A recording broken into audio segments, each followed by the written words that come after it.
Hello guys, have a nice day. Compass सर्वे का आज जो टॉपिक मैं ले रहा हूं वो है magnetic declination and magnetic dip. तो इसकी डेफिनेशन देखते हैं।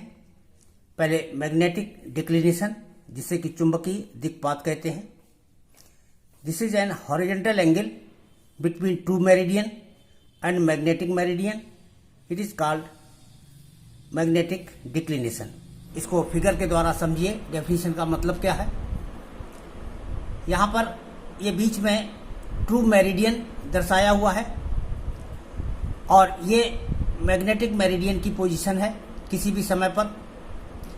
तो ट्रू मेरिडियन और मैग्नेटिक मेरिडियन के बीच में जो कोण बनता है उसी कोण को हम मैग्नेटिक डिक्लिनेशन कहते हैं। ये जो मैग्नेटिक मेरिडियन होता है, क्योंकि ये वेरिएबल होता है समय समय पर, कभी ये पूरब की ओर होता है, ईस्टवार्ड होता है, कभी वेस्टवार्ड होता है।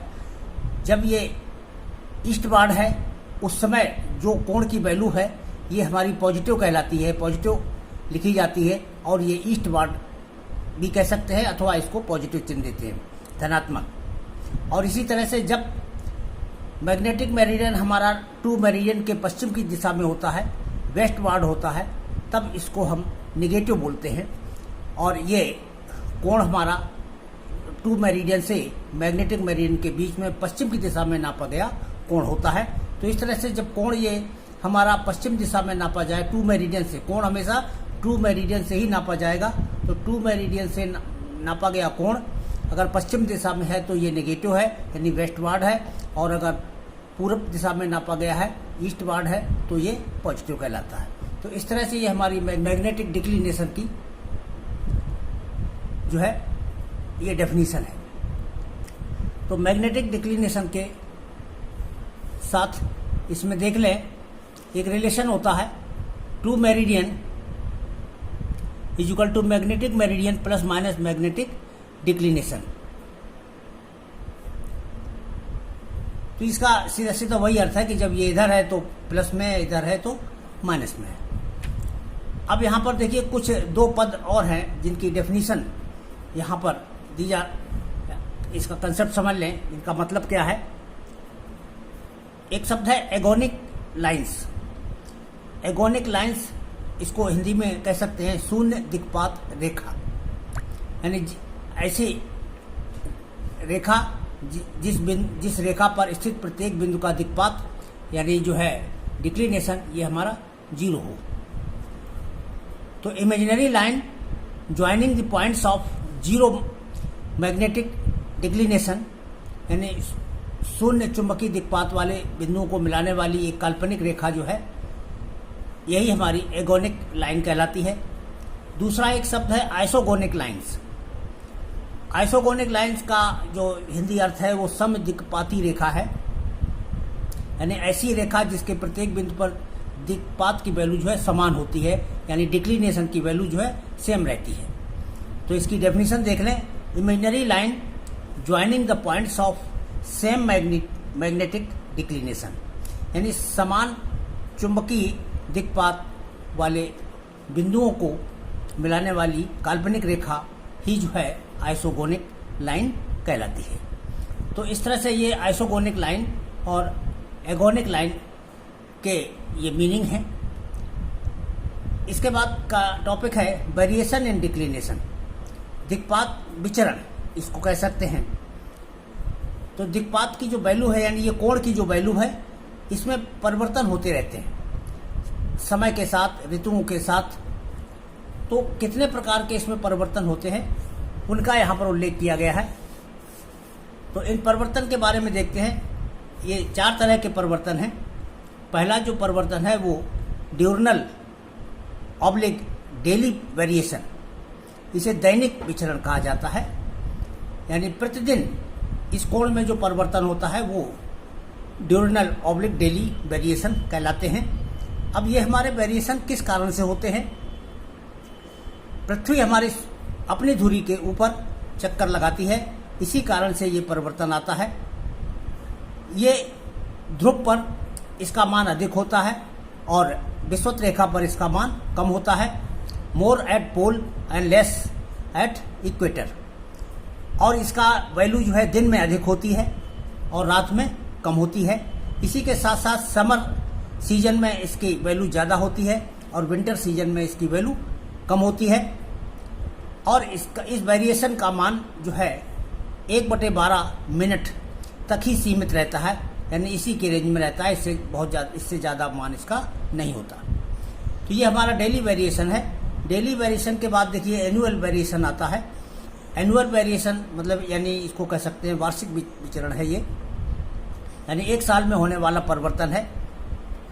चूंकि पृथ्वी हमारी सूर्य के आसपास घूमती है, तो जब इसी कारण से पृथ्वी के सूर्य के आसपास घूमने के कारण ये विचरण उत्पन्न होता है, और ये समय और स्थान के आधार पर इसमें परिवर्तन आते हैं, और इसकी वैल्यू जो है 1 मिनट से 2 मिनट तक पाई जाती है। यानी इस विचरण का मान जो है, ये जो हमारा एनुअल वेरिएशन है, ये 1 मिनट से लेकर के 2 मिनट तक होता है। इसके बाद तीसरा वेरिएशन है सेकुलर वेरिएशन। सेकुलर वेरिएशन का अर्थ होता है दीर्घकालिक विचरण, यानी लंबे समय में होने वाला विचरण। इट चेंजेज लाइक पेंडुलम, यानी ये पेंडुलम की तरह से बदलता है, चेंज होता है। यानी ये वेरिएशन किस तरह से, जस्ट पेंडुलम की बात, क्योंकि पेंडुलम कभी मध्य स्थिति के एक तरफ जाता है और फिर वापस मध्य स्थिति में आ जाता है, और उसके बाद फिर दूसरी दिशा में जाता है, फिर वहां से लौटकर फिर मध्य स्थिति में आ जाता है। इस तरह से ये बराबर दोलन करता रहता है। तो ये दोलन की तरह से ही ये वेरिएशन होते हैं। इसका जो टाइम पीरियड है, इस दोलन का, इस वेरिएशन का जो टाइम पीरियड है वो 250 वर्ष का है, यानी काफी लंबा समय है। यानी 250 वर्ष में इसका एक राउंड पूरा होता है।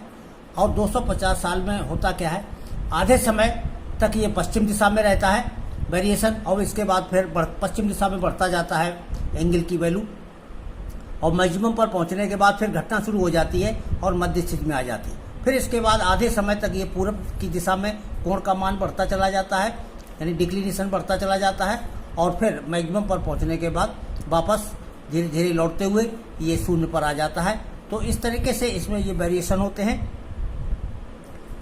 इसकी जो वैल्यू होती है वो 10 डिग्री से 30 डिग्री तक पाई जाती है, यानी इस वेरिएशन का मान जो है 10 डिग्री से 30 डिग्री तक पाई। तो किस समय, इस समय जो है इसकी वैल्यू कितनी है, ये टाइम टू टाइम वैज्ञानिकों के द्वारा इसके चार्ट तैयार कर दिए गए हैं। जिस सीजन में हम कैलकुलेट कर रहे हैं उसी के अकॉर्डिंग वहां से नोट कर लेते हैं कि इस समय जो है मैग्नेटिक डिक्लिनेशन जो है कितना होगा। तो इसकी वैल्यू के डाटा जो है हमको ऑलरेडी उपलब्ध रहते हैं, उन्हीं का प्रयोग करके हम किसी भी लाइन की जो सही बियरिंग है उसकी वैल्यू ज्ञात कर लेते हैं। तो जब बियरिंग ज्ञात करते हैं तो उसमें हमें इस डिक्लिनेशन का जो है समाधान संशोधन कर लेना चाहिए। तो इसके जब न्यूमेरिकल हम डिस्कस करेंगे तो उसमें हम इसके समाधान की प्रक्रिया बताएंगे कि कैसे इसका एडजस्टमेंट किया जाता है। और ये चौथा है हमारा इर्रेगुलर वेरिएशन। जब ये इर्रेगुलर वेरिएशन का मतलब है अनियमित विचरण है। ये इसके जो रीजन होते हैं ड्यू टू मैग्नेटिक स्टॉर्म, यानी चुंबकीय तूफान, अर्थक्वेक यानी भूकंप, और सोलर इन्फ्लुएंसेस मतलब सौर ऊर्जा का जो प्रभाव है उसके कारण होते हैं। ये परिवर्तन जो है अचानक होते हैं, कभी भी हो सकते हैं, सडन होते हैं। इनका पहले से अनुमान नहीं लगाया जा सकता है, कैन नॉट एस्टिमेट अर्लियर। और इसकी वैल्यू जो है 1 डिग्री से अधिक होती है, 1 डिग्री से अधिक हो सकती है। तो इस तरह से ये हमारे 4 वेरिएशन है। वेरिएशन इन डिक्लिनेशन यानी दिक्पात विचरण क्या है, तो ये मैग्नेटिक वेरिएशन इन डिक्लिनेशन हो गया। इसके बाद अगला टॉपिक है मैग्नेटिक डिप, जिससे कि चुंबकीय नति कहते हैं। इसकी डेफिनेशन देखिए, angle made by the axis of freely hanging magnet to the horizontal plane is called the angle of dip और मैग्नेटिक डिप। इसका मतलब समझें कि किसी भी चुंबकीय सुई जो कि स्वतंत्रता पूर्वक जो है हैंग कर रही है, यानी फ्रीली घूम सकती है अपनी धुरी के ऊपर, तो ये इसकी जो चुंबक की अक्ष होती है ये क्षैतिज के साथ जितना कोण बनाती है, ये थोड़ी झुकी हुई अवस्था में रहती है, ये क्षैतिज नहीं होती, जो हमारी एक्चुअल मैग्नेट, एक्चुअल जो चुंबक है, ये हमारा झुका हुआ होता है। हमारे उपकरणों में लगे हुए चुंबक, उनमें जो है काउंटर वेट लगा करके उनको हॉरिजॉन्टल बना लिया जाता है। तो यहाँ पर जो हमारा ओरिजिनल मैग्नेट है, वो अगर लटकाया जाए अपनी धुरी के ऊपर, तो वो हमेशा क्षैतिज से कुछ मात्रा में झुका हुआ रहता है। और इसके झुकने का कारण पृथ्वी का चुंबकीय क्षेत्र है। जैसे जैसे हम इक्वेटर से नॉर्थ पोल की ओर बढ़ते जाते हैं, इस झुकाव कोण का मान बढ़ता जाता है। जैसे इस फिगर में देखें, यहाँ पर ये अर्थ का दिखाया हुआ है, ये हमारा इक्वेटर लाइन है, भूमध्य रेखा है। और भूमध्य रेखा पर जब चुंबक रखी होती है तो ठीक क्षैतिज अवस्था में होती है, इसमें कोई झुकाव नहीं होता। और जैसे जैसे हम भूमध्य रेखा से उत्तरी ध्रुव की ओर या दक्षिणी ध्रुव की ओर बढ़ते हैं, तो इसकी नीडल जो है क्षैतिज न रह करके, जैसे यहाँ पर, यहाँ आने के बाद फिर ये क्षैतिज न रह करके इंक्लाइंड हो जाती है। और ये इंक्लिनेशन जैसे जैसे हम नॉर्थ पोल की ओर बढ़ते जाते हैं, बढ़ता जाता है। और जब हम नॉर्थ पोल पर पहुँचते हैं तो फिर चुंबक की जो डायरेक्शन ठीक वर्टिकल हो जाती है, यानी इसकी जो सुई है ठीक 90 डिग्री नीचे मुड़ जाती है, यानी ठीक ध्रुव की ओर हो जाती है। तो इस तरह से जो ये डिक्लिनेशन होता है, ये स्थान पर डिपेंड करता है। अगर हम भूमध्य रेखा पर स्थित हैं तो फिर ये हमारा डिप जो है, ये झुकाव नहीं होगा। हम ये झुकाव केवल तभी होता है जब हम भूमध्य रेखा से या तो इस दाईं ओर है या बाईं ओर है स्थित है। तो ये इसी झुकाव कोण को जब मैग्नेट की जो अक्ष है क्षैतिज से जितना कोण बनाती है, उसी एंगल को हम मैग्नेटिक डिप कहते हैं। इसका मान इक्वेटर पर 0 होता है और पोल पर इसकी वैल्यू 90 डिग्री हो जाती है। तो the angle is 0 degree at equator and 90 degree at magnetic pole. अब इसके बाद हम मान लीजिए यहाँ स्थित हैं, मैग्नेट हमेशा तिरछी रहेगी और किसी भी अपरेटस में मैग्नेट को हमको लगाना है और इसके बाद उसे संतुलित भी करना है। तो उसके लिए सुई के झुकने की वजह से उपकरण ये अच्छी तरह से रीडिंग, इसका घूमना जो है फ्रीली नहीं संभव है। इसलिए क्या करते हैं कि इसका जो सिरा ऊंचा होता है, इसके ऊंचे सिरे पर एक एक्स्ट्रा काउंटर वेट लगाते हैं, भार जो है रख देते हैं, इसे काउंटर वेट बोलते हैं। तो इसके काउंटर वेट के कारण जो है ये सिरा नीचे दब जाता है और ये क्षैतिज इस अवस्था में तो आ जाती है। तो इस प्रभाव को इसके काउंटर वेट के द्वारा जो है उदासीन कर दिया जाता है और सुई हमारी क्षैतिज अवस्था में ही जो है स्वतंत्रतापूर्वक घूमना प्रारंभ कर देती है, यानी ये किसी भी डायरेक्शन में इस तरह से घूम सकती है। फिर तो ये केवल हमारा मैग्नेटिक डिप के बारे में है, बस इसकी डेफिनेशन है और इसकी वैल्यू होती है। हालांकि इसकी वैल्यू का न्यूमेरिकल में कहीं उपयोग नहीं है, क्योंकि जो भी ऑपरेटर्स बनाए जाते हैं वो काउंटर वेट के द्वारा इसे संतुलित करके इनको क्षैतिज कर लिया जाता है। तो ये टॉपिक हमारा बस यही समाप्त हुआ। अगले टॉपिक में हम इसके आगे का पार्ट जो है डिस्कस करेंगे आपसे, जिसमें लोकल अट्रैक्शन होगा। तो अगले वीडियो तक के लिए थैंक यू। और वीडियो अगर अच्छा लगे तो इसको सब्सक्राइब करें और लाइक भी करें।